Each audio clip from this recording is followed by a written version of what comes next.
इतना गंदे हो गए हैं हम लोग, इतने गंदे हो गए हैं।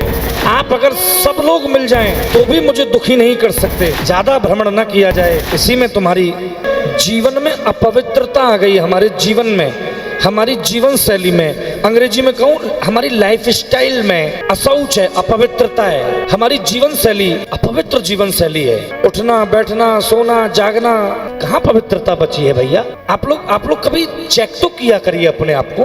पीछे वाली मेरी माताएं, सब बहनें और आगे भी आप लोग बैठी हैं, कभी कभी चेक भी करिए अपने आप को कि हम कितने पानी में हैं, क्या कर रहे हैं। हम जिस जीवन को जी रहे हैं उस जीवन में हम कितना समय पवित्र रहते हैं, उस जीवन में हमारी दृष्टि कितनी देर तक पवित्र है, हमारा विचार कितनी देर तक पवित्र है, हमारी भावनाएं कितनी पवित्र हैं, हम चेक नहीं करते।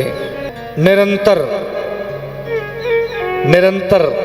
अपवित्रता, अशौच, इतना गंदे हो गए हैं हम लोग, इतने गंदे हो गए हैं। अरे यार ठीक है, 2 4 5 मिनट 10 मिनट 1 घंटा 24 घंटा, कमाल है।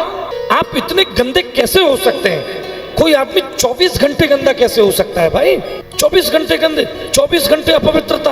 क्यों? कारण ये है कि जिस संचार के युग में तुम रह रहे हैं, जिस जगह तुम रह रहे हैं, वहां अपवित्रता की हवाएं बहती हैं। वहां का जो एटमॉस्फेयर है, वहां का जो वातावरण है, पवित्र नहीं है वो वातावरण। आप अपने घर से निकल के जाइए बाजार में, 50 दृश्य आपकी आंखों के सामने ऐसे आ जाएंगे जो आपके मन को मलिन कर देंगे, आपके मन को गंदा कर देंगे। इसलिए कोशिश यही करनी चाहिए कि जितना हो सके हरि नाम जपिए, जितना हो सके हरि नाम का स्मरण करिए, हरि कथा का श्रवण करिए, और ज़्यादा शिमला और जम्मू और कश्मीर और ऊटी और मनाली ज़्यादा भ्रमण न किया जाए। इसी में तुम्हारी हम प्रार्थना कर रहे हैं, ये ठीक नहीं है। आप अगर इन सब जगह जाकर के आपको ये लग रहा है कि आप कुछ लेकर के आएंगे ना, केवल अपवित्रता, कुछ नहीं है, केवल अशौच लेके आएंगे आप, अपवित्रता। आप अच्छे अनुभवों के साथ वापस नहीं आएंगे। हाँ, अगर बहुत मन कर रहा है घूमने का, अगर पड़े पड़े मन नहीं लग रहा, बोर हो रहे हो आप कि क्या इस बेड पे पड़े रहना, तो बहुत मन करे कभी कभी, तो हाँ एक परमिशन मैं दे रहा हूँ, कभी कभी बरसाना जरूर आ जाओ एक आध बार। तो वहाँ धर्म के केंद्र में रह के, वहाँ राधा रानी के केंद्र में रह के, हाँ ये तो तय है कि वहाँ से अपवित्रता नहीं लेके आओगे, वहाँ से अशौच लेके नहीं आओगे, वहाँ से धर्म लेके आओगे, वहाँ से विचार लेके आओगे, वहाँ से सेवा की भावना लेकर के आओगे कि मुझे कैसे सेवा करनी है, मुझे कैसे अपना जीवन जीना है। कभी कभी निकला कीजिए यार, इतनी जिंदगी को, जीवन यूं ही जा रहा है माई बाप। अरे खत्म हो गए हम लोग, पूरा जीवन हम लोगों ने व्यतीत कर दिया, लेकिन कृष्ण की याद नहीं आई, राधा की याद नहीं आई, मेरे गोविंद की याद ना आई तुम्हें, मेरे कन्हैया की याद ना आई तुम्हें। कितनी बड़ी विडंबना है कि हम अपने स्वभाव में वापस नहीं आ सकते, जो हमारा मूल स्वभाव है हम उसमें वापस नहीं आ सकते।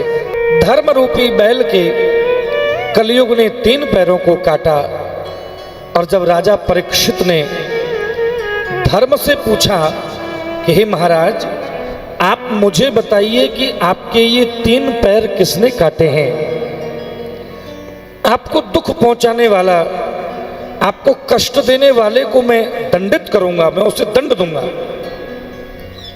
धर्म रूपी बैल बोल गया, राजन, हे महाराज, मुझे कोई दुखी नहीं कर सकता। क्यों? क्योंकि को न काऊ सुख दुख कर दाता, निज कृत कर्म भोग सब भ्राता। कर्म प्रधान विश्व रच राखा, और जो जस करही वो तस फल चाखा। ये कितनी सीधी सी बात है, इससे ज्यादा सीधा तुलसीदास जी लिख भी नहीं सकते थे।